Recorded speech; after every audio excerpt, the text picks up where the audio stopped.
Hello and welcome to Rolling with Reviews. I'm Will, and with me is the holliest, jolliest person I know, Sarah. And today we're looking at a review of Holly Jolly. Sarah, tell us a little bit about this little game. All right, Holly Jolly is a Christmas-themed card drafting and set collection game.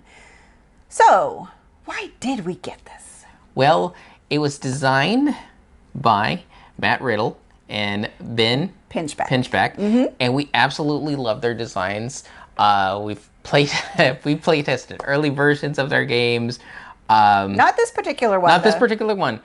So this was going to be a neat treat for us. And we knew it was going to have a little bit of a mathiness to it. Yep.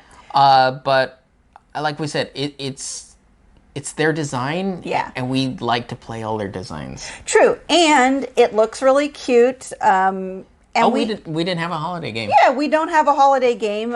We've looked at a couple, but getting a game themed for a specific holiday has never been like too intriguing for us. But it's Ben and Matt, so we said, yeah, if there's going to be any holiday themed card or any game that we would like, it would probably be theirs. Yes. So what do we like about Holly Jolly? Well, there are some very interesting decisions to make in this game because you've got choices of where your points are. And like a lot of good card drafting games, there's a variety of ways to get points, but you usually need to do it in sets, again, in set collection stuff. So there's ornaments and there's presents and there's stockings.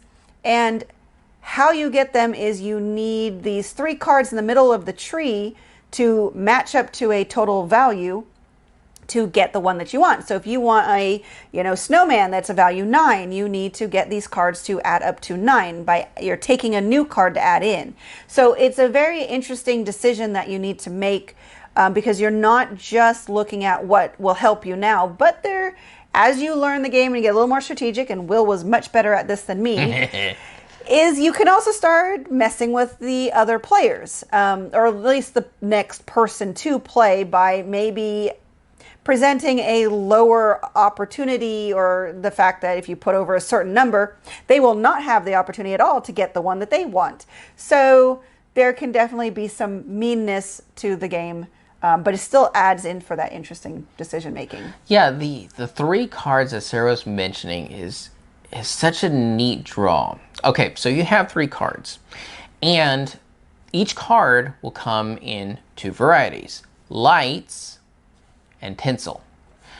And when you put a card on there, you'll have a choice of 3 cards off to the side. They're in the queue for decorating the tree. You'll take that card, you'll put it over one of the 3, and whether it's lights or tinsel, you'll add up those numbers and get your total.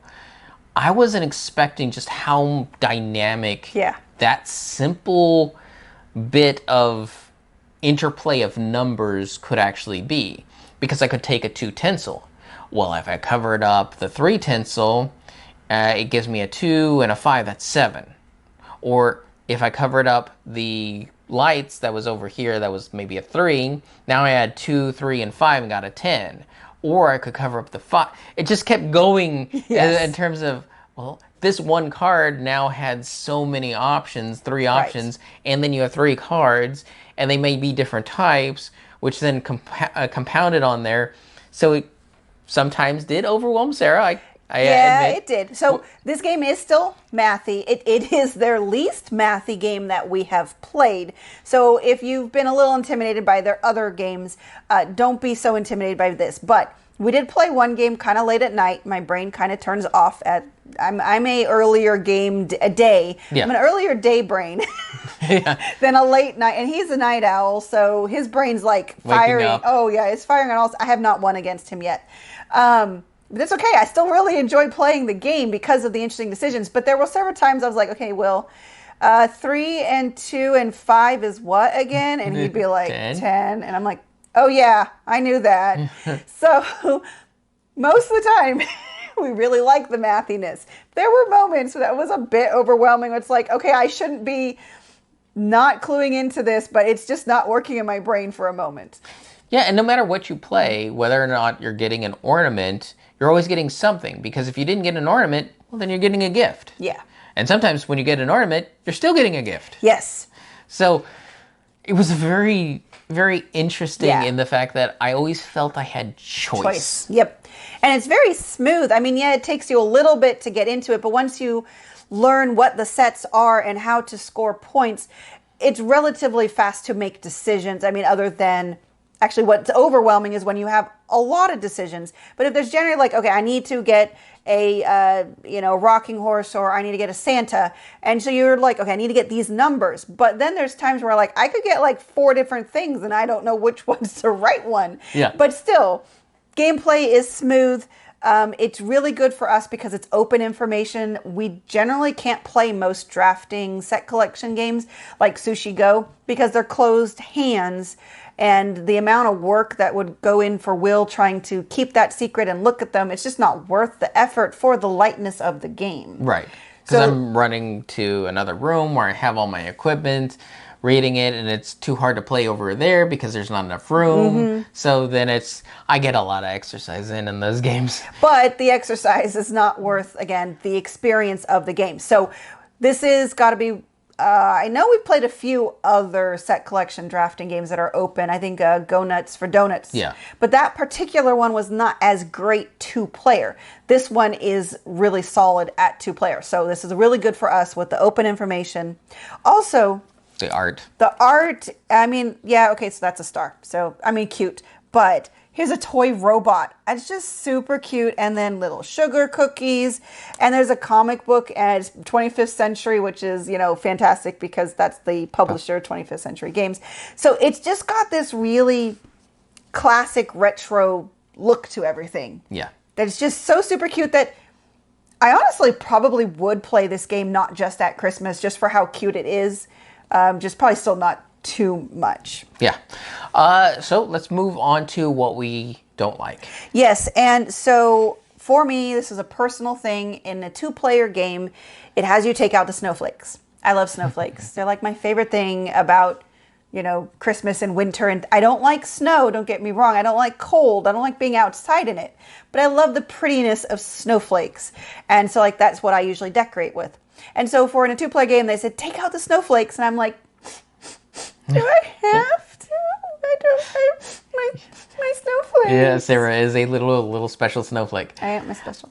Fortunately, we are game designers, so we looked thoroughly at the cards and go, well, they function the same as the toy soldiers. Are they different than the toy soldiers? Nope, we compared them, all the numbers, the spread of numbers, the number of cards. The toy soldiers and the snowflakes are mechanically exactly the same. So you can be a happy little, I don't want to say snowflake, but you can be a happy little snowflake like me. And you can keep them in, take out the toy soldiers. And now this is just for a 2-player game. If you're playing 3 or 4 players, all of it stays in. So you don't have to worry about it at the higher player counts. But that's the good news there is you can do one or the other. Yeah, we also found the replayability might be a little bit of an issue if you're the type of person that likes a certain collection. Yeah. Because well, if I have the most, then my snowmans are worth the most, and I like playing that way. I like that feeling. You can get into a rut. Yes. If you don't watch it. Yeah. However, with a 2-player game, it is very tactical. So as you get comfortable with the game, maybe you will feel comfortable, branching out to disrupt the other person by maybe sabotaging the numbers and kind of forcing them to maybe pick something up they don't like, or keeping them away from the things that they really do like and really throwing them for a loop. And I think that mostly is in a 2-player game because with more players, things are going to change so much more quickly, and you're not going to be able to say, well, I'm getting all the snowmen. No, you're probably not in a 4-player game especially. So these are, again, just some minor quibbles. Again, these are minor quibbles about a 2-player experience, but we still really enjoy it at 2 players. All right, so let's move on to our rating. And for our rating, we have 1d6 worth of rating to give. 1 is low, 6 is high. We give a number, reason why, add those 2 numbers together, see what it rolled for us. Sarah, what did Holly Jolly roll for you? It rolled a 5. It's really solid. It's fun, it's light, it's interesting, it's engaging. I mean, everything that we've talked about, it's open information, so that works really well for us. Sushi Go is a game I've always wanted to be able to play with Will. I play it a lot with my coworkers, but because of the closed information, it just doesn't work. So this is, well, I guess for us, the replacement of a game we don't have. It's the perfect card drafting set collection game for us. And so it's definitely one that's staying in the collection. And so honestly, the only reason I gave it -1 pip is that replayability. I could see myself wanting to play this as much as I play Sushi Go, even with the Christmas theme, but I probably will not do that because I don't want it to get stale for us at a 2-player level. Yeah, for me, I'll give it... Ooh, he's torn. Yeah. So the holiday theme can, I know, turn off some people. And I know I wouldn't be necessarily in the mood for a holiday theme game. It is a solid experience. And I think, though, that plays into it not being worn out in terms of replayability. So I'll give it a 5 as well. It was a toss between a 4 and a 5. Because I know I really like the experience. I know I'm not going to have a bad time with the experience. And ultimately, that's more important to me than whether or not it has to see table play all year round. True. In fact, that's, again, the only reason why I give it a 5 instead of a 6 is because I feel, this is only for certain times of the year. But it is a solid game through and through. It's probably my most liked accessible card game that we played from Binamet, because we have played another one, Subastral? Subastral, and then of course their original Fleet. Yes. We haven't played that one in years. Right. But that's Fleet Dice. Yeah, we have fun with them. Yes. This is much more accessible. So it's just very solid, and I can see the biggest problem for most people also is they probably will only sell it during certain times of the year. So it might be hard to get your hands on a copy of Holly Jolly, but if you can, I definitely recommend it. So between the two of us, a 10 out of 12, and that's fantastic for a game this small, this compact. And Christmas themed, which does limit its appeal for being played all year round, but it is one we will play every Christmas. Yes, it will. So that will do it for us for Rolling With Reviews. If you want to get a hold of us, you can reach out on any of our social media platforms at Rolling With Two, that's TWO. We're on Twitter, Facebook, Instagram. On YouTube, please check us out, like and subscribe. And we've been Rolling With Reviews.